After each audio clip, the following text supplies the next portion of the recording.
പശ്ചിമേഷ്യൻ രാഷ്ട്രീയം അതിൻ്റെ ഏറ്റവും സങ്കീർണമായ ഘട്ടത്തിലൂടെ കടന്നു പോകുമ്പോൾ ലോകമെമ്പാടുമുള്ള ഇൻ്റലിജൻസ് ഏജൻസികളെ ഒരുപോലെ മുൾമുനയിൽ നിർത്തുന്ന ഒരു വാർത്തയാണ് ഇപ്പോൾ പുറത്തു വരുന്നത്.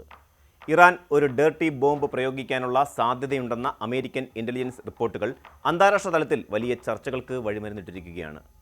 ആണവായുധങ്ങളെക്കുറിച്ചുള്ള ചർച്ചകൾ പതിറ്റാണ്ടുകളായി ഇറാനെ സംബന്ധിച്ച് സജീവമാണെങ്കിലും ഡേർട്ടി ബോംബ് എന്ന പുതിയ സാങ്കേതിക പദം ഭീതിയുടെ മറ്റൊരു തലം കൂടി തുറന്നുവിടുന്നു.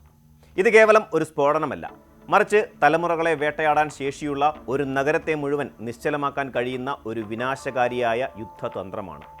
യുദ്ധത്തിൻ്റെ പരമ്പരാഗത രീതികളിൽ നിന്നും മാറി ശത്രുവിനെ മാനസികമായും സാമ്പത്തികമായും തകർക്കാൻ ലക്ഷ്യമിടുന്ന ഈ പുതിയ ഭീഷണി എന്താണെന്നും ഇറാൻ ഇത് പ്രയോഗിക്കാനുള്ള സാധ്യതകൾ എത്രത്തോളമുണ്ടെന്നും ആഴത്തിൽ പരിശോധിക്കാം നമുക്ക്. ലളിതമായി പറഞ്ഞാൽ ഡേർട്ടി ബോംബ് എന്നത് ഒരു ആണവായുധമല്ല.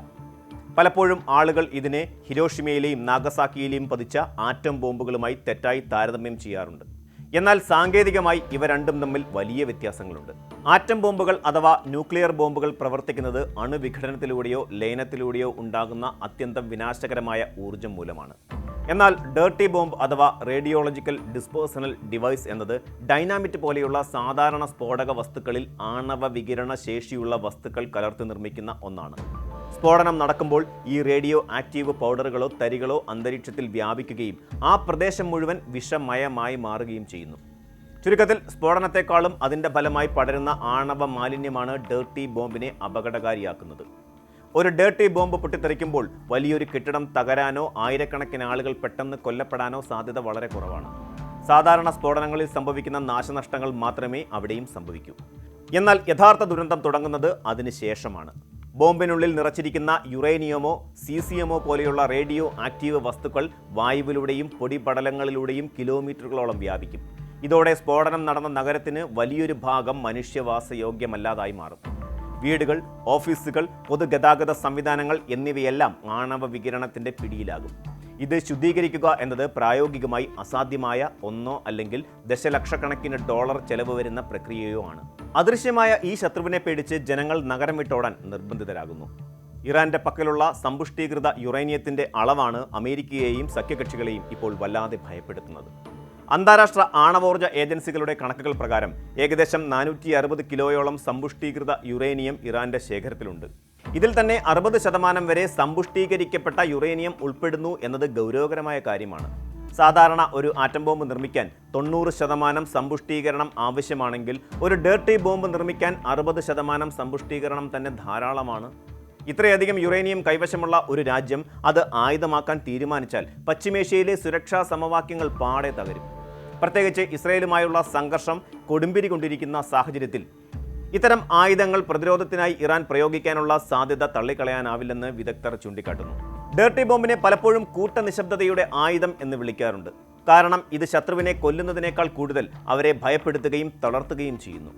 ഒരു നഗരത്തിൽ ഡേർട്ടി ബോംബ് വീണാൽ അവിടെയുള്ള ജനങ്ങളിൽ പടരുന്ന ഭീതി വിവരണാതീതമായിരിക്കും. ക്യാൻസർ പോലെയുള്ള മാരക രോഗങ്ങൾ വരുമോ എന്ന ഭയം ജനങ്ങളെ വേട്ടയാടും.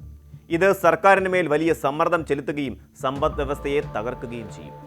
ജനങ്ങളെ മാറ്റിപ്പാർപ്പിക്കുക, മലിനമായ കെട്ടിടങ്ങൾ പൊളിച്ചു നീക്കുക, വൈദ്യസഹായം ഉറപ്പാക്കുക തുടങ്ങിയ കാര്യങ്ങൾ ഒരു രാജ്യത്തെ മാസങ്ങളോളം അല്ലെങ്കിൽ വർഷങ്ങളോളം പ്രതിസന്ധിയിലാക്കും.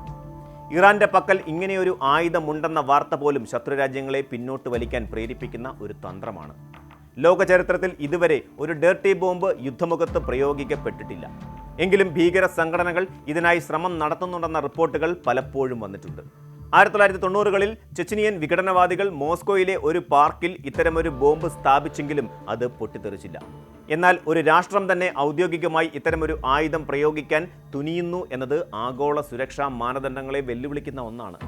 ഇറാനെതിരെ നിലനിൽക്കുന്ന സാമ്പത്തിക ഉപരോധങ്ങളും ഇസ്രയേലിന്റെ ആക്രമണ ഭീഷണികളും ഇറാനെ കൂടുതൽ അപകടകരമായ തീരുമാനങ്ങളിലേക്ക് നയിക്കുന്നുണ്ടോ എന്ന് പാശ്ചാത്യ രാജ്യങ്ങൾ സംശയിക്കുന്നു. തങ്ങളുടെ നിലനിൽപ്പ് അപകടത്തിലാണെന്ന് തോന്നുമ്പോൾ ഏത് അറ്റകൈ പ്രയോഗത്തിനും ഇറാൻ മുതിർന്നേക്കാം. ഈ ഒരു വിലയിരുത്തലിലാണ് ഇൻ്റലിജൻസ് ഏജൻസികൾ. ഡേർട്ടി ബോംബിനെ പ്രതിരോധിക്കുക എന്നത് ഏതൊരു രാജ്യത്തെ സംബന്ധിച്ചും വലിയ വെല്ലുവിളിയാണ്. മിസൈൽ പ്രതിരോധ സംവിധാനങ്ങൾ ഉപയോഗിച്ച് അന്തരീക്ഷത്തിൽ വെച്ച് ബോംബ് തകർന്നാൽ പോലും അതിനെ ആണവ മാലിന്യങ്ങൾ താഴേക്ക് പതിക്കാനും വ്യാപിക്കാനും സാധ്യതയുണ്ട്. കൂടാതെ സാധാരണ സ്ഫോടക വസ്തുക്കൾ ഉപയോഗിക്കുന്നതിനാൽ ഇവ എളുപ്പത്തിൽ കടത്തിക്കൊണ്ടുപോകാനും ഒളിപ്പിക്കാനും സാധിക്കും. ഇറാന്റെ പക്കലുള്ള ഡ്രോണുകളോ മിസൈലുകളോ ഉപയോഗിച്ച് ഇത്തരം ബോംബുകൾ തൊടുത്തുവിട്ടാൽ അത് തടയുക എന്നത് അങ്ങേയറ്റം സങ്കീർണമാണ്. ഈ ഒരു അനിശ്ചിതത്വമാണ് അമേരിക്കയെയും ഇസ്രായേലിനെയും കൂടുതൽ ജാഗരൂകരാക്കുന്നത്. ചർച്ചകളിലൂടെയും നയതന്ത്ര നീക്കങ്ങളിലൂടെയും ഇറാനെ ഇതിൽ നിന്ന് പിന്തിരിപ്പിക്കാനാണ് ഇപ്പോൾ ശ്രമങ്ങൾ നടക്കുന്നത്. ഇറാൻ ഒരു ഡേർട്ടി ബോംബ് പ്രയോഗിക്കുമോ ഇല്ലയോ എന്നത് ഇപ്പോഴും പ്രവചനാതീതമാണ്. എന്നാൽ അത്തരമൊരു സാധ്യതയെക്കുറിച്ചുള്ള ചർച്ചകൾ പോലും പശ്ചിമേഷ്യയിലെ സംഘർഷത്തിൻ്റെ തീവ്രത വർദ്ധിപ്പിക്കുന്നു. ആണവ മാലിന്യങ്ങൾ ആയുധമാക്കുന്നത് അന്താരാഷ്ട്ര നിയമങ്ങളുടെ ലംഘനമാണെങ്കിലും യുദ്ധകാലത്ത് നിയമങ്ങൾ പലപ്പോഴും മാറ്റിവെക്കപ്പെടാറുണ്ട്. ഇറാന്റെ ആണവ കേന്ദ്രങ്ങൾക്ക് നേരെ ഇസ്രായേൽ ആക്രമണം നടത്തിയാൽ അതിനുള്ള തിരിച്ചടിയായി ഇറാൻ ഇത്തരം മലിനമായ ആയുധങ്ങൾ പുറത്തെടുത്തേക്കാം.